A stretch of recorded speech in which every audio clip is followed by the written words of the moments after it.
یزید پلید کے متعلق پوچھا گیا ہے کہ یزید پلید کے متعلق اہل سنت کا کیا موقف ہے اور کیا عقیدہ ہے. تو جتنے بھی اہل سنت کے ائمہ ہیں، امام ہیں، ان تمام کا اجماع ہے، اتفاق ہے اس بات پر کہ یزید پلید فاسق تھا، فاجر تھا، جری علی الکبائر تھا. اور 4 ائمہ میں سے ایک امام ہے جن کو امام احمد بن حنبل کہتے ہیں. امام احمد بن حنبل کے نزدیک یزید پلید کافر بھی ہے اور لعنتی بھی ہے، اور امام احمد بن حنبل اور آپ کے متبعین اس یزید پلید کو نام لے کر اس پہ لعنت کرتے ہیں. اور ان کے پاس جو دلیل ہے وہ بڑی مضبوط اور اسٹرانگ دلیل ہے. اب پارہ نمبر 26 سورہ محمد کی آیت نمبر 22 کے اندر اللہ تعالی ارشاد فرماتے ہیں فَهَلْ عَصَيْتُمْ إِن تَوَلَّيْتُمْ أَن تُفْسِدُوا فِي الْأَرْضِ وَتُقَطِّعُوا أَرْحَامَكُمْ أُولَٰئِكَ الَّذِينَ لَعَنَهُمُ اللَّهُ فَأَصَمَّهُمْ وَأَعْمَىٰ أَبْصَارَهُم.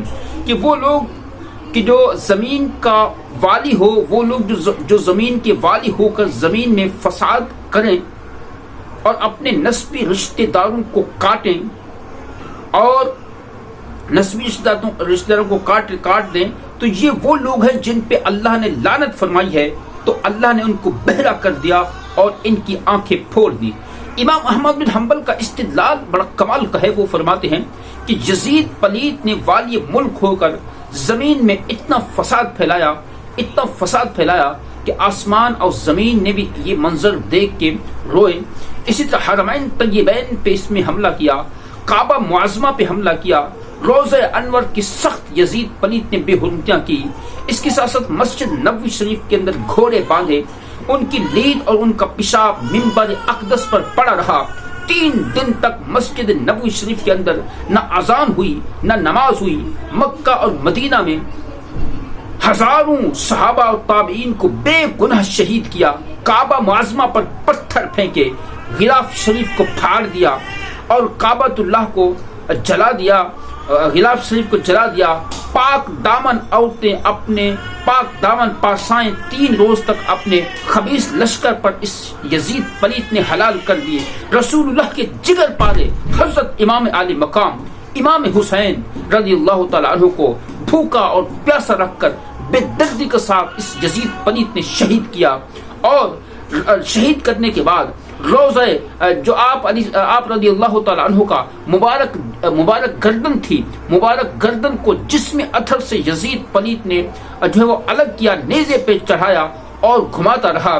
آپ کے ساتھ جو محرمات تھی، محظورات تھی، ان کو قید کیا، بے حرمتی کے ساتھ یزید پلید کے دربار میں لائے گئے. فرماتے اس سے بڑھ کر قطع رحم کون ہے؟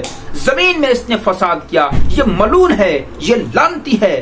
اور ان حرکات کا فسق اور فجور نہ جانے. قرآن عظیم میں صراحتاً اللہ نے فرمایا اولئک الذین لعنہم اللہ فاصمہم واعمی ابصارہم. اب آپ کو پتہ ہے کہ کتنا زیادہ اس یزید پلید نے ظلم اور بربریت کی، اور یہ بالکل واضح ہو چکا کہ یزید پلید کے فسق اور فجور پر بالکل اتفاق ہے. اور امام احمد بن حنبل جو ہے اس کو لعنتی بھی کہتے ہیں. اور پھر بڑے بڑے جو ہمارے اسلام کے ہیروز ہیں جن کا نام ہے، انہوں نے اس یزید پلید پر جو ہے بڑی سختی سے نفرت کی ہے. حضرت عمر بن عبد العزیز کے سامنے کس نے یزید کو معاذ اللہ امیر المؤمنین کہہ دیا تو آپ نے اس شخص کو 20 کوڑے لگوائے. اسی طرح علامہ سعد الدین تفتازانی، وہ بڑے کمال کے عالم دین ہیں، وہ فرماتے ہیں کہ یزید پلید تو اس وقت کافر ہو چکا تھا جب اس نے امام عالی مقام کے قتل پر راضی ہوا تھا اور پھر اہل بیت نبوت کی اہانت کی تھی، اس وقت سے جو ہے یہ کافر ہو چکا تھا. اور اس کے بعد جو ہے میں بات کر رہا تھا بڑے بڑے علماء کی کہ جس کے اندر جو ہے وہ بہت معتبر قسم کے جو ہے وہ علماء آتے ہیں.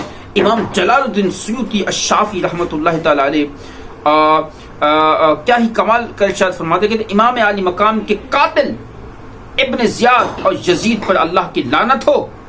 اور امام حسین کربلا میں شہید ہوئے اور آپ کی شہادت کا قصہ طویل ہے اور دل اس کے ذکر کا متحمل نہیں ہو سکتے.